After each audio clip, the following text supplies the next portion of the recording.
turn 0 is going to provide for us. So, Lukas Müller, Arcanine, Gastrodon, Kartana, Tapu Koko, Porygon 2, and Gigalith, Matthias Suchodolski, Tapu Koko, Porygon 2, Kartana, Arcanine, Garchomp, and Tapu Lele. Marcus, just before the stream started, we were talking about how important Kartana might be on Matthias' side to control that Gastrodon. Do you think Gastrodon even turns up here? It's really hard to say. Usually Gastrodon, a Pokemon that is destined to shine in the rain matchup or against like some Trick Room teams. However, I do believe the fact that Kartana will almost certainly be in Matthias' Pokemon because, okay, there's the Gastrodon, but then there's also the Porygon and Gigalith combination, and yes. I really think that Matthias needs to bring that Kartana in order to contest that. So I don't think that we are going to see the Gastrodon in the first game at least, but maybe yeah, if Lukas feels like maybe it's too difficult for him to overcome Matthias' sheer power and he wants to mix it up a little bit, maybe then Gastrodon makes an appearance. But yeah, we were already saying that maybe the Porygon 2 plus Gigalith combination to set up that Trick Room, launch those Rock Slides and Ice Beam against the Garchomp, maybe that is what Lukas' game plan could be. Well, we're going to have to wait and see, Marcus. We are just about to go into our second semi-final here at the Pokemon 2017 Birmingham Regional Championships. Both players are shaking hands, and here we go. Lukas Müller on the left-hand side of your screen. He's going to be using Tapu Koko and Porygon 2, and Matthias Suchodolski will be leading with Tapu Koko and Kartana. Yeah, so Tapu Koko and Porygon 2, a lead that we've seen countless times now by Lukas. Really, really solid. Just having that Porygon 2 out there, and yeah, Tapu Koko's ability to use Volt Switch to then switch into whatever Pokemon you like really gives that Porygon a lot of opportunities. You can Volt Switch back into your Arcanine if you feel the necessity to bring Intimidate to the field. Yeah, but Matthias leading off with Kartana and Tapu Koko, identifying that he wants to play offensive here, since, yeah, we were talking about this. If Trick Room goes up for Lukas, then that Gigalith might be a really big threat. But if Matthias can just find a double target here into this Porygon 2, with the Z move potentially, that could be really devastating for him. So Lukas on the very first turn, already under a little bit of pressure, is taking his time here, trying to figure out how to maneuver himself out of this position. But I wouldn't be super surprised if we saw Porygon 2 just switching out, or if Matthias maybe just picks up the KO turn 1. We'll have to see now. Both trainers are locking in their moves. Porygon 2 retreating, as you said, Marcus, wanting to be safe for the rest of this game. Arcanine now hitting the field. It's going to drop an Intimidate onto that Kartana, lowering its physical attack and also providing a lot of pressure going up against Kartana in the next turn. We're going to see the Detect coming out from Kartana there, so just scouting out to see what Lukas wants to do, maybe protecting from a Volt Switch. We see the Taunt coming out from Matthias's Tapu Koko onto Arcanine, protecting from any sort of Trick Room shenanigans should Porygon 2 stay in, and a nice Volt Switch going onto Tapu Koko. Really good play. Getting that Volt Switch off here, actually doing a lot of damage to Tapu Koko, despite the resistance here. And yeah, Kartana detecting here for Matthias, not really doing anything for him. It wasn't targeted. It could have gone ahead and just launched, and I don't know, a Leaf Blade or really anything would have been better than detecting. But Matthias wanted to play it slow, didn't want to risk maybe running into, I don't know, like a Hidden Power Fire or Tapu Koko or something like that. Instead just taunting what was the Porygon 2 slot to prevent Trick Room from going up. But yeah, that definitely was a turn where Lukas is coming out on top. Yeah, Lukas making some really safe plays there. And Kartana in a position now where it's staring down an Arcanine and will not want to be sticking around here.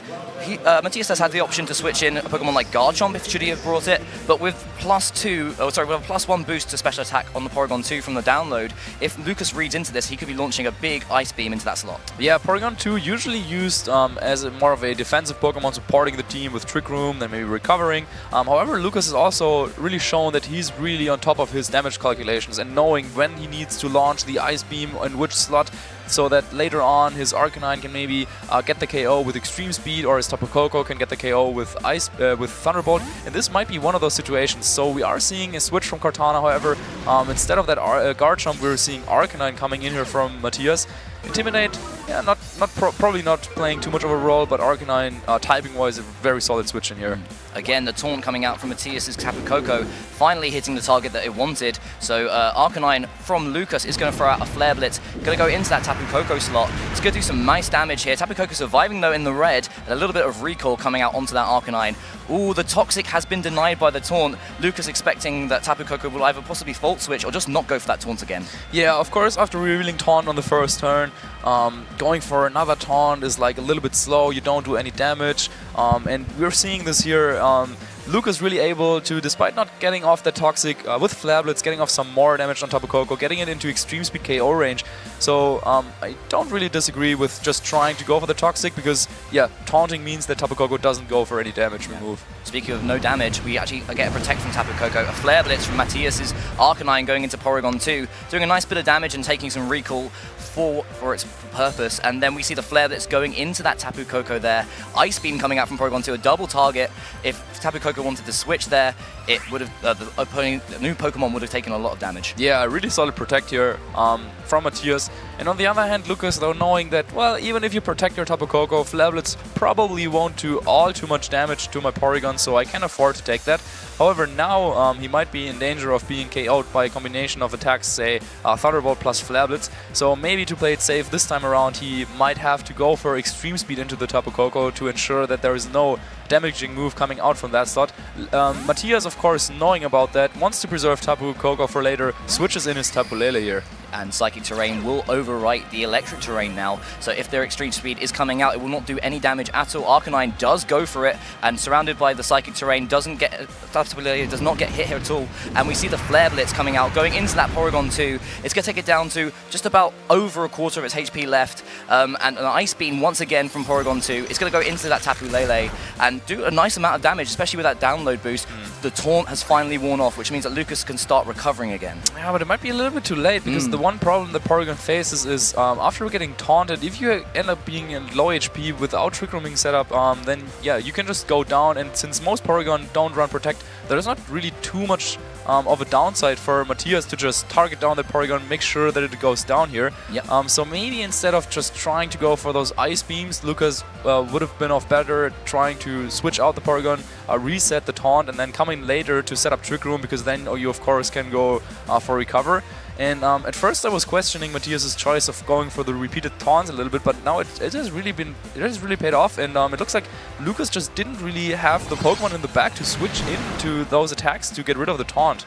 Psychic going onto that Arcanine, doing some massive damage there. Flare Blitz from Arcanine on Matthias' side of the field, going to take massive damage on the Porygon 2 and knock it out. That's a big cornerstone of Lukas' strategy, going down there. And wow, Matthias has taken one Pokemon knockout here. Flare Blitz going onto the opposing Tapu Lele from Matthias and surviving but getting the burn. Ooh, okay. It should still survive from the burn damage though. Yep, and Lukas' Arcanine will now eat the berry, since once again that Flare Blitz recall damage really paying off in a good way, actually. Yeah, the burn, as you mentioned, probably not too big of a factor, but definitely is a nice bonus here for Lukas, who really needs to start doing some damage. And also his Arcanine also needs to stay healthy, because there's still a Kartana waiting in the back for Matthias, and if his last Pokemon is that Gigalith as we were expecting, then without Porygon 2, that is pretty much useless now. So Tapu Koko coming in, the obvious choice here for Lukas is outspeeding both of Matthias' Pokemon, can go for either a Volt Switch or maybe Dazzling Gleam, and can maybe shift the game a little bit back in Lukas' favor.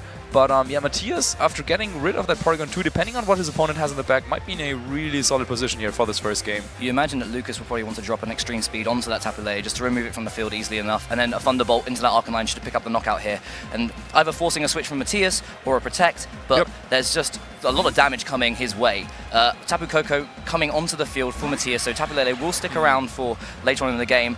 Protect coming out from Matthias' Arcanine, so not taking the Thunderbolt damage that might be expected going to that slot. Arcanine will target down that Tapu Lele slot. Tapu Koko now leaving the field. Tapu Lele sticking around at very low health though. So yeah, I think actually this Tapu Koko and Arcanine combination might be really difficult to deal with for Matthias. I kind of forgot how low all of his Pokemon were, and all of a sudden everything is in KO range for basically any move. So he has to sacrifice off his Tapu Koko to get in Tapu Lele again to override the Electric Terrain, so that Thunderbolt from Lukas' Tapu Koko won't be enough to knock out Arcanine. And that Arcanine on Lukas' end can't just simply go for Extreme Speed to knock out the Tapu Lele. So yeah, it's a really weird spot to be in, because Tapu Koko has always the opportunity to just Volt Switch out and come back in later, and I think that Lukas should try and do that at some point. First of all, we're seeing a Protect though, and if he loses Arcanine this turn, this could be really bad for him. Well, instead, there is going to be a double Protect here, just letting that Tapu Lele go down due to the burn. Really nice play from Lukas. Psychic going into the Arcanine, and Arcanine also going for the Flare Blitz into Tapu Koko. Tapu Lele now leaving the field, and Lukas is up 3-2. Yeah, really solid, and now Cortana being the last Pokemon on Matthias' end. And yeah, now what I was saying, Tapu Koko does now have the opportunity to go for a Volt Switch, switch back out, and then come back in later and boost it with the Electric Terrain. Its Thunderbolt would be enough to knock out Cortana after some previous damage, or that Arcanine. So it's super tough. We do know that Matthias' Cortana has the all-out pummeling as the Z-move, I believe. No, that was the Kartana from Lucas. Oh, that was Lucas' Cortana. Okay, so yeah, then if the Z-move is not an option for Matthias, then I don't even see how he would just get rid of Lucas's Arcanine. And yeah, that berry activating could actually be really, really bad for him. And yeah, Cortana coming back on the field as the last Pokemon for Matthias might just not be what he needed in that situation. And yeah, both players are really, really careful. I think Lucas definitely wants to make sure that he can't make any mistakes here, because if he, say, Volt switches into a Protect from Matthias and takes an attack here, then that would be what would open up an opportunity for a comeback here from Matthias. Well, we see the Protect from Arcanine, and the Volt Switch does go into there. This could be big. We see the Leaf Blade coming out from the Kartana on Matthias' side of the field, does big damage. Kartana surviving, Tapu Koko surviving with only 15 HP, and it would have been super beneficial for Matthias to pick up that knockout. Yeah, but now the Psychic Terrain actually working in Lucas's favor, as he's now safe from Matthias' Arcanine's E-Speed. So yeah, Extreme Speed won't be able to get the KO here, and Tapu Koko is pretty free to just try to go for the same play again. Volt Switch into that Arcanine, which just has protected. So yeah, if Matthias is feeling lucky, he might want to try and go for the double protect, but he also needs to keep in mind that he needs to find an opportunity to do damage to that Cortana. And Volt Switch on its own wouldn't be enough to get the knockout here. And we are seeing the attempt of the double protect, yep. But Lucas didn't wanna play into that. No, he knocks himself out with the Volt Switch, but gets some really nice damage. Survives with 1 HP. Sorry, no, but he knocks out his own Tapu Koko with the Volt Switch. No, it was it with 1 HP. Oh, yeah, oh my god. Okay, sorry. My misread there. So we see Arcanine coming in instead. It's going to be dropping the Intimidate onto both of these physical attackers that Matthias has on his side of the field. And that's going to be quite beneficial, especially with Arcanine resisting most of Kartana's attacks. Kartana is going to go for that Sacred Sword onto Lucas's Kartana here, and now we see the Z move coming out. It will be that all-out pummeling, and this is going to do some big damage. Yeah, and this will get a KO no matter which target it is into, and that means that Lucas will be up 3-1 Pokemon, and that should be enough to take this first game. So it's really tough to figure out what exactly went wrong here from Matthias, because for the longest time it looked like he was in a solid spot. He had the Pokemon advantage for the longest time, as we're now seeing. All at pummeling, yeah, KOing this Arcanine with a critical hit. I don't think that mattered too much. A little bit of gravy there. Yeah, Arcanine trying to go for that double protect was probably the right play then from Matthias' end, but even if that Arcanine got the double protect, the fact that Lucas went for Volt Switch into Cortana just made it impossible for Matthias to really come back into this. So yeah, again, the Pokemon that he chose, they were kind of solid, and he was able to get rid of that Porygon 2. However, he took a ton of damage in the process. The first two moves that his Tapu Koko, which is usually known as being an offensive attacker, the first two moves that Tapu Koko went for were Taunt. And taunting twice is nice because you're denying your opponent Trick Room, but at the same time, Lucas was just able to go for a Flare Blitz with his Arcanine, to then later on go for some Ice Beams with Porygon. And even though Porygon went down, he traded the Porygon for a lot of health on the Tapu Koko and the Tapu Lele.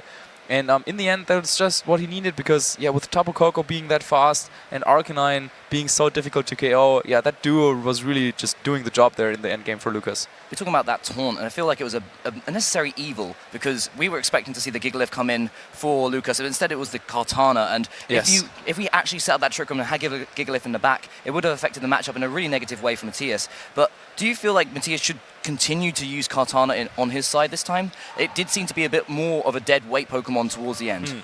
I do like Kartana in this matchup regardless, because you want something that can really damage the Tapu Koko, as well as that Gigalith should be making an appearance. It can also do a little bit of damage to that Arcanine, and Kartana is just always so threatening, because if you get one KO, even if Arcanine then comes in later on, if you were able to chip that down a little bit, Sacred Sword really does decent damage to Arcanine either way. So yeah, I'm a fan of Kartana in this matchup, I think. However, again, I'm not super sure if just relying on Taunt is like the best strategy here for Matthias. Because again, it just doesn't do any damage. And Porygon, maybe this time also Lucas now knows about the Taunt, knows what to expect. can maybe play even better against that. Yeah, that's one of the things that Lukas has shown he's able to do and adjust to what he expects his opponents to do and what his opponents expect him to do. And we've seen that Porygon 2 is such a key cornerstone to his strategy against Alex Gomez. Yep. And being for Matthias being able to shut that down early in game 1 and eliminate it from the field was really, really important. Guys, we are just about to go into game 2 of our second semi-final here at the Birmingham Regional Championships. One of these players will be joining Rachel and Land in the final. Yeah, Matthias Suchodolski, so far he won every set that he played, but now Lukas Müller has him with his back against the wall.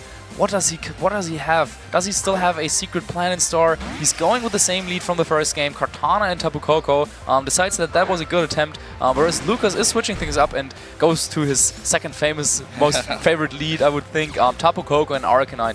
And yeah, even though you know what Lucas's Pokemon will probably look like pretty sure he might have that Porygon 2 in the back. It's just so difficult to play against someone who's using those really good Pokemon that have good abilities and good synergy. And good synergy, exactly, against someone that is as good as Lukas. So Matthias probably played against these exact same Pokemon a couple of times over the course of the weekend, but there he was able to beat them. However, now that he's up against Lukas, someone who can really master the board positioning, and that it looks like Matthias might have a little bit of a harder time. Yeah, Lukas has shown that he is one of those players that can take some standard and really popular Pokemon and use them to their fullest capabilities. Arcanine in a really nice position to start threatening damage onto that Kartana, force a switch or a detect, and Tapu Koko here, again, probably wanting to reposition with a Volt Switch. Arcanine instead is going to lead the field, bringing in that Porygon 2 that you suggested would be in the back, Marcus. Getting a download boost, which will boost its special attack here, so being able to throw out some Ice Beam should it want to. A Dazzling Gleam. Oh, that is setting up for a KO on the Tapu Koko. Ooh, there we go. That's a lot of damage coming out with the Life Orb boost. Volt Switch coming out from the Tapu Koko on Lukas' side of the field into that Kartana, taking it down to very, very small amount of health. Doesn't look like it's activating a Focus Sash though. So yeah, so Koko will switch out and allow Lukas to be able to piss it. Probably just Arcanine coming back in for another round of Intimidate and threatening extreme speed against that Kartana. And yep, there it is. Yeah, makes so much sense to just Volt Switch and Arcanine. That's just like such a solid and good strategy. And so far, it seems like Matthias hasn't really had any concrete answer for that. Now let's see what Kartana goes for. It is that Leaf Blade. Maybe if he finds a critical hit here, but nope. After that second round of Intimidate from Arcanine, yeah, doing really pitiful damage here. Yeah, it does seem that Matthias is really valuing getting rid of that Tapu Koko early, because if he does get rid of it, then Kartana and Tapu Koko on his side of the field are the fastest, and he can start putting some big work in. But Lukas is making sure that he can keep that Tapu Koko in the back, make sure that he has something later in the game if Kartana manages to stay around that long. Yeah, now once again we're in the situation where Tapu Koko could try and go for that taunt onto Porygon 2 to prevent the Trick Room, and that is also what we're seeing. So now maybe if Lukas this time around decided to go for that Ice Beam, he could easily do a lot of damage, KO the Kartana maybe with Ice Beam and Flare Blitz into the Tapu Koko, which could already be like making there it is. Yeah, there's the Flare Blitz. So I was getting the burn. Yeah, yep. I think Lukas once again has played himself in a really good position here. And the Ice Beam does come out expecting that taunt. Kartana, oh no, it's going off to Tapu Koko, so eliminating one of the fastest Pokemon on Matthias' side of the field. And Kartana in a position now where it's been intimidated really heavily. Yep. Porygon 2 didn't take that much damage from a Sacred Sword, and either attack from either Lucas's Arcanine or the Porygon 2 should claim it. Yeah, that's probably Tapu Lele now coming in from Matthias if he decided to bring it. But yeah, that Kartana having such a reduced attack stat is really a problem. It is in fact Garchomp. So bit of a switch Matthias really needs to take out that Porygon 2, because of course the special attack was boosted by download, and Ice Beam always a one-hit KO on those Garchomps unless there's like an Assault Vest in play. But I think we've seen that Matthias is opting to run a more offensive set. So Kartana, you were questioning whether Kartana was that good here, and so far I really gotta say that Lukas was able to really shut down Kartana's damage capabilities. And yeah, if Matthias doesn't grab a KO maybe this turn, or maybe get up a Sword Dance, like he really has to do something here, I think. If he has Groundium Z, maybe this is the time to try and use it onto the Porygon 2 or onto that Arcanine. Yes. We'll have to see. Tapu Lele is coming in now, so that was hiding in the back. It will set up the Psychic Surge, so no extreme speeds if Arcanine wants to go for that onto the Kartana. We do see a Garchomp Protect now, not taking any damage from the from the Porygon 2's Ice Beams, which does go into that Protect. So really nice turn for Matthias, where he just limited the amount of damage that Lukas could put out.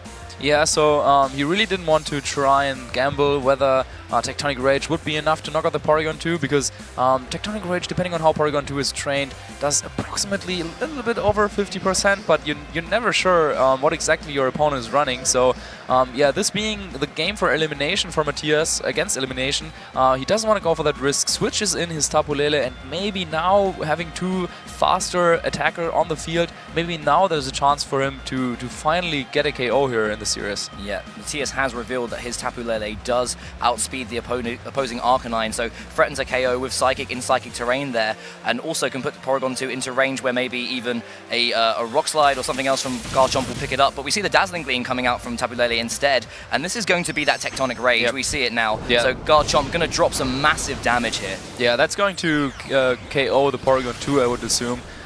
So yeah, Matthias really didn't expect his Garchomp to be able to knock out that Porygon 2 there. Needed the help from the Tapu Lele and goes for the Dazzling Beam. I'm not really sure if this will be enough for him to win the game in the long run, because Tapu Lele is now locked into Dazzling Gleam, which is a relatively weak move, and then in the back there is still a Kartana sitting at pretty low HP. However, we also shouldn't forget that at the very beginning of the game, the Dazzling Gleam that was coming out from the Tapu Koko potentially put Lucas's Tapu Koko into Dazzling Gleam KO range. So if this is a Choice Scarf Tapu Lele, as it seems from outspeeding that Garchomp and also having Dazzling Gleam, that could be enough to get the KO there, and that would be a way for Matthias to take this game home. So Tapu Koko hitting the field now, overwriting that Psychic Terrain, providing some damage boost for its electric type attacks. Garchomp sitting at full HP will not really mind taking a Dazzling Gleam should Tapu Koko go for that. Matthias really needs to make sure that he can get some significant damage down. Do you think the if it's a more offensively trained Choice Scarf Tapu Lele, will it pick up the knockout on Tapu Koko? I think that might be enough to get the KO if he's really offensive. However, another thing I'm quite asking myself now is that if Arcanine can get the KO here with Extreme Speed onto that Tapu Lele, I kind of doubt it does, but it really comes down to how exactly they're trained. And in fact, Matthias also doesn't want to find out. Potentially switches in his Kartana to potentially just lose it in order to get back that terrain advantage.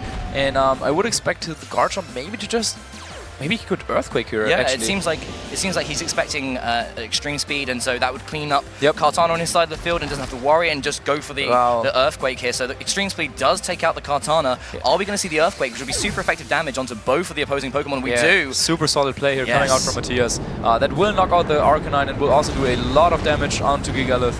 And now, now we will finally find out whether the Tapu Lele is trained to outspeed or underspeed those Tapu Koko, because that's always a question you have to ask yourself when using Choice Scarf Tapu Lele, because usually you also want to be able to maintain your terrain if you lead into Tapu Koko. And this is going to be a super huge turn for Matthias Suchodolski.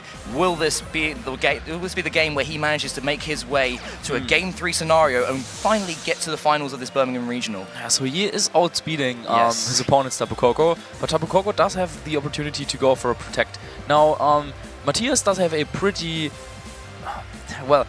solid way of playing this. I mean, he can just go for, say, a Moonblast or a Psychic into that Tapu Koko, and then maybe set up a Sword Dance with his Garchomp if he has that, so that he can then go for a knockout on the Gigalith the following turn.